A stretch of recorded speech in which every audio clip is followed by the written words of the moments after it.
ዛሬ የምንገኝባት እቺ ቢሾፍቱ ከተማ በ1910 ዓመተ ምህረት የኢትዮ ጅቡቲ የባቡር መስመር ሲዘረጋ በዚህ የገጠር ቀበሌ የነበረችው ቢሾፍቱ ከተማ ወደ ከተማነት እንደተቋቋመችና ቢሾፍቱ የሚለው ስም ደግሞ የተሰጣት አሁን የሚገኘው በቢሾፍቱ ከተማ ከሚገኙ ሐይቆች መካከል አንዱ ሉካት ዘ ቪው ታላት ከተማ እንዴት እንደሚያምር በስማም እጅግ በጣም ቆንጆና ዘመናዊ የሆነችው ቢሾፍቱ ከተማ ናት። አስፋልት ይሄ ነው የቢሾፍቱ ከተማ ይገኛሉ ከሚባሉ 7 ሐይቆች መካከል አንዱ የሆነው ሐይቅ ነው። አሁን በቢሾፍቱ ከተማ ከገባው በኋላ የመጀመሪያ ሻይ ቡና ለማለት እዚህ አደባባይ ተይታጣላ መናሪያውና አደባባዩ ጋር የሚሸጠው የሻይ ቡና እንላለን። አሁን በዚህ በቢሾፍቱ ከተማ ስንቀሳቀስ አጋጣሚ አንድ አባት አገኘውና አንድ አባት ነው የሚመስላችሁ 75 ዓመት ነው 22 ዓመት ለኢትዮጵያ መከላከያ ሰራዊት ያገልግያ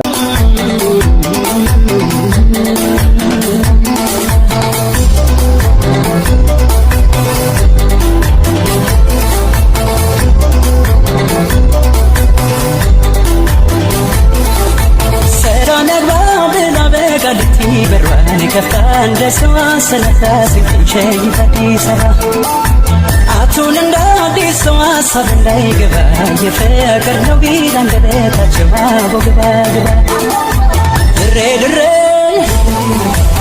ድሬ ድሬ ድሬ ድሬ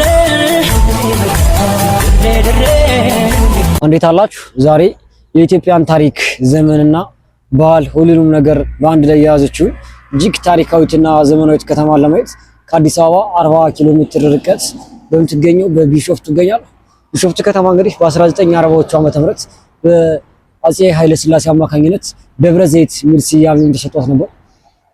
ዛሬ እንግዲህ ስለዚህ ሁለት ስም ስላላት ደብረ ዘይትና ቢሾፍቱ የምትባለው እጅግ ዘመናዊና ጥንታዊት ከተማ በእሳተ ገሞራ አማካኝነት በተፈጠሩት በሰባት ሐይቆች በተከበበችው የቢሾፍቱ ከተማ ተገንተን የቢሾፍቱ ከተማ እንቅስቃሴ ነው። እነዚህ በእሳተ ገሞራ አማካኝነት የተፈጠሩ እጅግ አስገራሚ ሐይቆችን ሪቪው ያደረግን የምናየው ይሆናል። የቢሾፍቱ ከተማ እንግዲህ ቢሾፍቱ ከተማ ነው ያምራላ። እጅግ በጣም የተዋበችውና ያማራችው ቢሾፍቱ ከተማ ይህን ትመስላለች። የዋን ወይ መንገድ ላይ ያለ ነው ከሌሎች ህንጻም አሏት ቢሾፍቱ በጣም ነው የምታምር። የቢሾፍቱ የዋን ወይ መንገድ ያምራላ። ወደ አዲስ አበባ አቅጣጫ ነው እየሄድኩ ያለው። በእጽዋቶች ነው በቃ ቢሾፍቱ ተከበበች። እኔ የትኛውም የሀገራችን ቦታ አለ ብትሉኝ አላምንም። ትንሽ ከዚህ ከአዲስ አበባ አዳማ ስትሄዱ የተወሰነ አለ መንገዱ በግራና በቀኝ ያሉ መንገዶች የማይተያዩ በእጽዋቶች የተሸፈኑ፣ ነገር ግን እንደዚህ አይሆንም። እዚህ የቢሾፍቱ ደግሞ በጣም እጅግ የተለየ ነው። በጣም ሰፊ አስፋልት በጣም ሰፊ ነው። ይህ ዋን ዌይ ብቻ ነው የምታዩት። አረግ መሬት አቀማመጥ ምናምን ኢትዮጵያ በጣም ብላችሁ የተለያየ ነው። ብዙ የኢትዮጵያ ክፍል እዚህ እንትን ምሳሌ ዋን ዌይ ሆኖ በእጽዋት ተከበበ ነው። እጽዋቱ በጣም ነው የሚያምረው። አረንጓዴ አሻራው የተለየ ነው።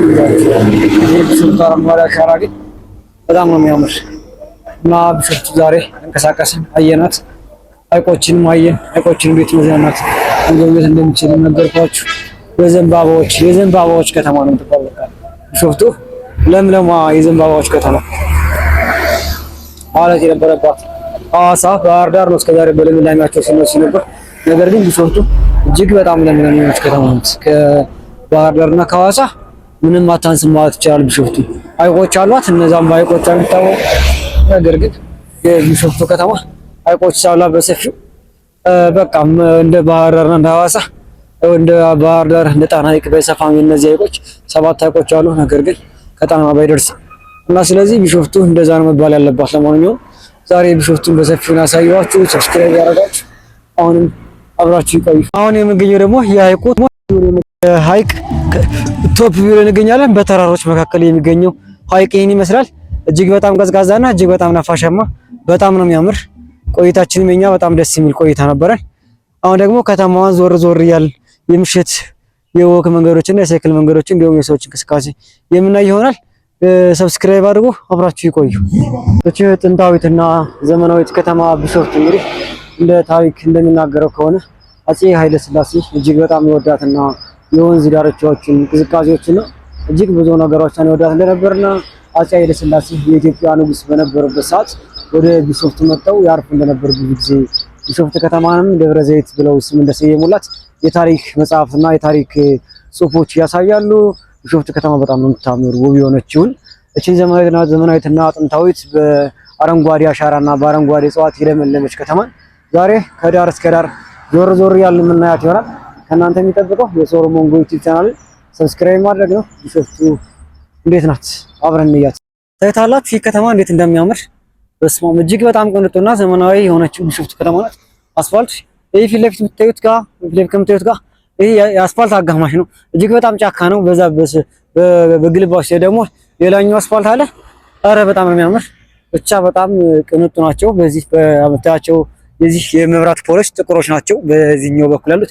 በዛኛው በኩል ያሉት ደግሞ እንደ አዲስ አበባና እንደ ሌሎች የኢትዮጵያ ክፍሎች እንደሚሰሩት የቢጫ ከለር አላቸው እና እቺ ከተማ በጣም ነው የምታምር። ተንቀሳቀስን ዛሬ እኔ በጣም የተመቸኝ ይህ ወክ ማድረጊያው። ለምሳሌ እዚህ ጋር የምታዩት ወክ ማድረጊያው ይህ ማየት ተሳናቸው መንገድ ነው። ሌላ የአዲስ አበባ ክፍል ወይም የኢትዮጵያ ክፍል ስትሄዱ ማንኛውም ክፍል ስትሄዱ ማየት ተሳናቸው የሆነ ቦታ ላይ ወይ ፖል አለ፣ በጣም የሚያስቀኝ ነገር ወይ ፖል አለ ወይ የሆነ ነገር የነሱ እንዲያደንቅፋት ይችላል። ቢሾፍቱ ግን ከዳር እስከ ዳር ተንቀሳቅሼ ሰዓት ምንም እንከን የሌለባት ውብና ጽድት ያለች ከተማ ናት። በቢሾፍቱ በጣም ታሪካዊ ከተማ ናት ብያችኋለሁ። እዚህ አላገኘሁትም፣ አልሄድኩም፣ ብዙዎች አያውቁትም። የመጀመሪያ ስሙ ተቀይሯል መሰለኝ እንጂ ምን ተብዬ ነበር መሰላችሁ? በቢሾፍቱ ከተማ ውስጥ አንዲት የአፄ ኃይለ ሥላሴ ልጅ ያሰራችው አንድ ትምህርት ቤት አለና አሁንም ትምህርት ቤት አለ፣ ልጆች ይማሩበታል አሉኝ።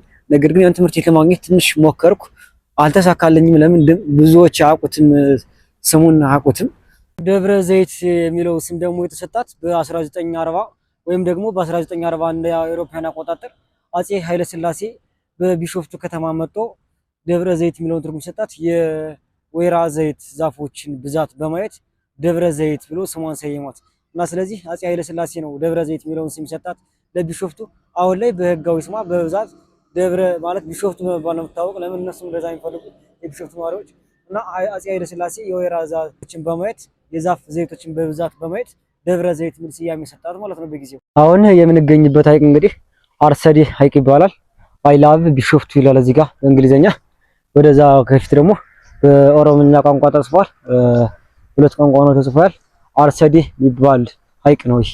ታዩታላችሁ እንደ ጣና ሐይቅ ላምስልሚና ጣና ሐይቅ እርግጥ በጣም እጅግ በጣም ሰፊ ነው።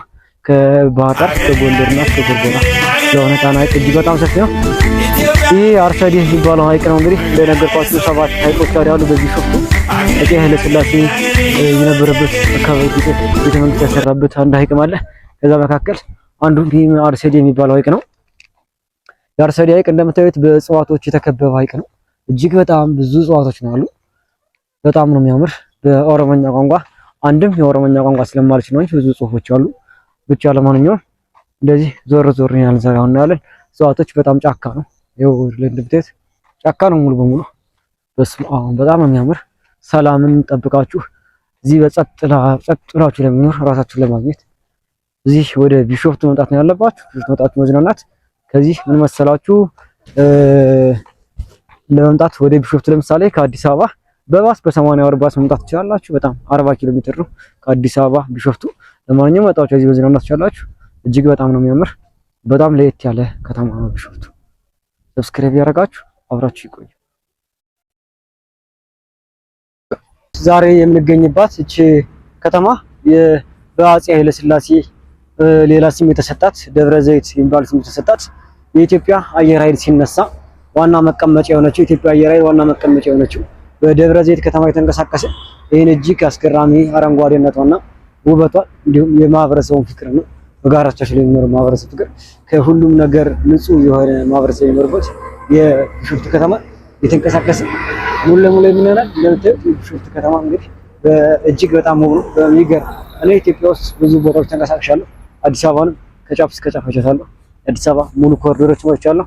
ነገር ግን እንደ ቢሾፍቱ በሚገርም የተሰራ ኮሪደር ልማት አይቻልም። በጣም ነው እጅግ በጣም አስገራሚ የቢሾፍቱ እንቅስቃሴያችን ዛሬ። እስኪ አብራችሁ ከቆያችሁ ስለዚህ ከተማ ታሪክ ውበትና ሁሉም ነገር የምናይ ይሆናል። ሰብስክራይብ ያደርጋችሁ አብራችሁ መቆየት ነው ከእናንተ የሚጠበቅባችሁ።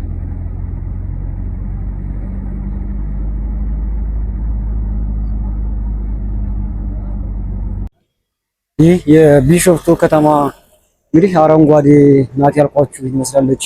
የቢሾፍቱ ከተማ እንግዲህ በጣም በብዙ ቦታው ከኢትዮጵያ ከሌሎች ብዙ የኢትዮጵያ ከተሞች ለየት የሚያደርጋት ብዙ ነገር አለ ቢሾፍቱ ከተማን። ለምሳሌ የአስፓልቶች ለምሳሌ የምታዩት የቢሾፍቱ አስፓልት ይህ ዋን ዌይ አስፓልት ነው። መብራት በዋን ዌይ የተተከለ በዛነኛው ከእጽዋቱ ጀርባ ደግሞ ሌላ ዋን ዌይ መንገድ አለ። ሁለተኛው ወደ ቀኝ የሚመስለው መንገድ ማለት ነው። እና የቢሾፍቱ አስፓልቶች እጅግ በጣም ለየት ያሉ ናቸው። የእግረኛና የሳይክል መንገድ በአሪፍና በዘመናዊ መንገድ ተሰራላት። ቢሾፍቱ በጣም ለምለምና አረንጓዴ የሆነች ቦታ ናት። እቺ ከተማ ቢሾፍቱ የተባለችው ከተማ እንግዲህ በጣም ትልቅ ታሪክ ያላት በጣም ትልቅ ታሪክና ስም ያላት ከተማ ናት ቢሾፍቱ። እስከዛሬ ሰምታችሁ ይሆናል ቢሾፍቱ ደብረ ዘይት የሚል ስም አላት። በአፄ ኃይለ ሥላሴ አማካኝነት ተሰጣት ደብረ ዘይት የሚል ስም አላት። እና ቢሾፍቱ ተንቀሳቅሼ ባየሁበት በሄድኩበት ተንቀሳቀስኩና ባየኋት አማካኝነት ቢሾፍቱ ለየት ያለች አየር ንብረቷ ሞቃትም ቀዝቃዛም ይባል ትንሽ ቀዝቀዝ የሚል በጣም አሪፍ አየር ንብረት ከአዲስ አበባ አንፃር አሪፍ አየር ንብረት ያላት የቢሾፍቱ ከተማ እንቅስቃሴ በጣም ነው የሚያምር። ከተማዋ በሚያምር ሁኔታ ተሰርታለች። እንዲሁም እንደሰማሁት ከሆነ ቢሾፍቱ አዳማን በልጣታለች የተባለ ነበር። ናዝሪት እንደሚታወቀው እንግዲህ አዳማ ወይም ናዝሪት በጣም ኢትዮጵያ ውስጥ ከሚገኙ እጅግ ውብና ዘመናዊ የኢትዮጵያ ከተሞች መካከል አንዷ ማለት ናዝሪት ናት። ነገር ግን አሁን ላይ እንዳየሁት ስታቲክስ ከሆነ ቢሾፍቱ ከናዝሪትም ትበልጣለች እያሉ ያየሁት ነበር። ቢኮዝ ቢሾፍቱ ከተማ ልማት እጅግ በጣም ለየት ያለ በጣም ዘመናዊ ነው እና ቢሾፍቱ በጣም አምሮባታል። የተለየ ዲዛይን አለው። እጅግ በጣም ብዙ አረንጓዴያማ ቦታዎች ይበዛሉ ቢሾፍቱ። የኢትዮጵያ አረንጓዴ አሻራ ከተጀመረ ጀምሮ ብዙ የችግኝ ጣቢያ ያለበት ችግኝ ጣቢያ ወደ ቢሾፍቱ ከተማ ከምን አልፋችሁ ቢሾፍቱ ከተማ ስገቡ የችግኝ ጣቢያ አለ። እጅግ በጣም ትልቅና ዘመናዊ በመንግስት እንክብካቤና በመንግስት የተቀጠሩ ባለሙያዎች የሚሰራ የችግኝ ጣቢያ አለ። እሱንም አይቼው ነበር እና ቢሾፍቱ ከተማ እጅግ በጣም አረንጓዴ ለምለማማ ናት። በብዙ ሐይቆች ብዙ ታሪክ ያላቸው ሐይቆች የተመሰረተችው የተከበበችው የቢሾፍቱ ከተማ እጅግ በጣም አረንጓዴ ናት። እጅግ በጣም ለምለማማ ነው የቢሾፍቱ ከተማ። እንግዲህ እንደምታዩት አሪፍ ህንጻዎች አሉ። በዛ መሃል ደግሞ በጽዶችና በሌሎች እጽዋቶች የተከበበች ከተማ ናት ቢሾፍቱ። በጣም ነው የምታምር። የሰዎች እንቅስቃሴ ብዙ ማህበረሰብ ብዙ ብሔሮች ተቻችለው የሚኖርባት ቢሾፍቱ ከተማ ምን ትመስላለች? ዛሬ ዘርዞር ያል ሙሉም የቢሾፍቱ ከተማን የማሳያችሁ ይሆናል። ሰብስክራይብ ያደርጋችሁ አብራችሁ ይቆዩ። አሁን የምገኘው በቢሾፍቱ ከተማ ከሚገኙ ሐይቆች መካከል አንዱ ሉክ አት ዘ ቪው እንዴት እንደሚያምር እናንተ እንትን ስትፈልጉ ሰላምን ማግኘት ስትፈልጉ የሆነ ከጫጫታው ከከተማው ጫጫታ ከሁሉም ነገር ነፃ መሆን ስትፈልጉ እግዚአብሔር ምስክሬም ይቃችሁ ቢሾፍቱ እንዴት እንደሚያምር አላያችሁ። አጠቃላይ ቢሾፍቱ ከተማ እጅግ በጣም ታምራለች፣ እጅግ በጣም ውብ ናት። ነገር ግን ሐይቁ ደግሞ የተለየ ነው። እጅግ በጣም ከማለት የሚለው ቃል ራሱ አይገልጸውም።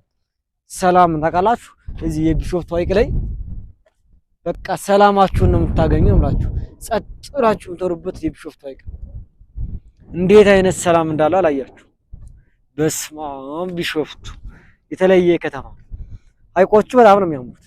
አሁን ብቻዬን ነው ያለው፣ የሰው ብዛት የለውም። እዩት ሐይቁን። ይሄ የቢሾፍቱ ሐይቅ ነው። በስማም ነው የምላችሁ። እንግዲህ የነገርኳችሁ 7 ሐይቆች አሉ በቢሾፍቱ ውስጥ። ከ7 ሐይቆች መካከል አንዱ ይሄ ነው። በጣም ነው የሚያምረው። ሰብስክራይብ አድርጉ።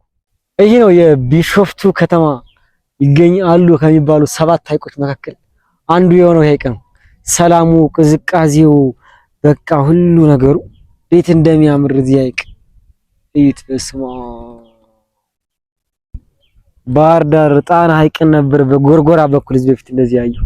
አሁን ደግሞ ይሄን ሐይቅ ስላየው እጅግ በጣም ደስ ብሎኛል። እውነት እንግዲህ መዝናናት ሰላምን ማግኘት በተለይ በቃ ጥንዱ ናችሁ የምትኖሩ ሰዎች መጣችሁ እዚህ በተዝናኑ ደስ ይላችሁ።